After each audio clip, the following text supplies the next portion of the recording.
അബ്സലോം എപ്പോഴും നഗര കവാടത്തിന് പോയിരിക്കും. രാജകുമാരനെ കണ്ട് ആൾക്കാർ പട്ടണങ്ങൾ ഗ്രാമങ്ങളിൽ നിന്ന് വരുന്നവർ രാജകുമാരനെ കണ്ട് അഭിവാദനം ചെയ്യുമ്പോൾ ചോദിക്കും, എന്താ, എവിടെ പോണു, സുഖമാണോ, കഴിച്ചിട്ടാണോ വന്നത്, ഇങ്ങനെയൊക്കെയുള്ള സുന്ദരൻ ചോദ്യങ്ങളൊക്കെ ചോദിക്കും. അപ്പോൾ ആൾക്കാർ അയ്യോ എന്തൊരു നല്ല രാജകുമാരൻ. അതുകൊണ്ട് ആൾക്കാർ പറയും, ഇങ്ങനെ ഞങ്ങളുടെ വസ്തു കയ്യേറി രാജാവിനെ സങ്കടം പറയാൻ പോവുകയാണ്. അപ്പോൾ അബ്സലോം പറയും, ഏയ് ഇത് നിസ്സാര കാര്യമല്ലേ, നിങ്ങൾ പൊയ്ക്കോ, അത് സെറ്റാക്കാമെന്ന് പറയും. രാജാവിന് ഒത്തിരി ജോലിയല്ലേ, അപ്പം എൻ്റെ ഇടയ്ക്ക് ഇതൊക്കെ ചെന്ന് പറഞ്ഞാൽ അത് പറയാനുള്ള വർഷങ്ങൾ താമസിക്കും.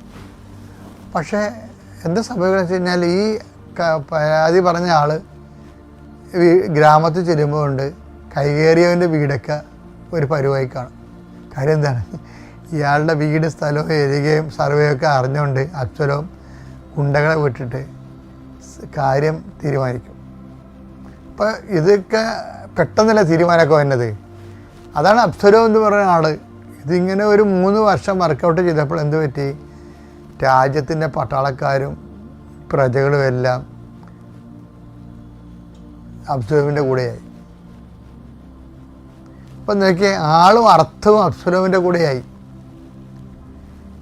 അപ്പോൾ ആളും അർത്ഥവും അബ്സലോമിൻ്റെ കൂടെ ആയി കഴിഞ്ഞപ്പോൾ അബ്സലോം ഒരു നിമിഷം പെട്ടെന്ന് ചക്രവർത്തിയായിട്ട് സ്വയം പ്രഖ്യാപിച്ചു. അപ്പോൾ നോക്കുമ്പോൾ ദാവീദിനെ പട്ടാളക്കാരുൾപ്പെടെ പുരോഹിതന്മാരുൾപ്പെടെ അബ്സലോം ദാവീദോട് നിന്ന് ഇറങ്ങേണ്ടി വന്നു. പക്ഷേ അത് വചനം എന്ന് പറഞ്ഞാൽ ഭയങ്കര രസമല്ലേ. എന്ന് നോക്കി, നമ്മുടെ ജീവിതത്തിൽ സംഭവിക്കുന്ന വിഷയമാണ്. നമ്മുടെ കൂടെ നിന്നവൻ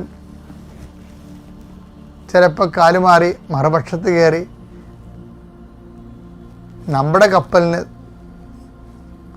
മുങ്ങിത്താണ് വന്ന് താഴെക്കൂടി ഭ്രമ വെക്കുന്ന സ്വഭാവം ഉണ്ടാവും.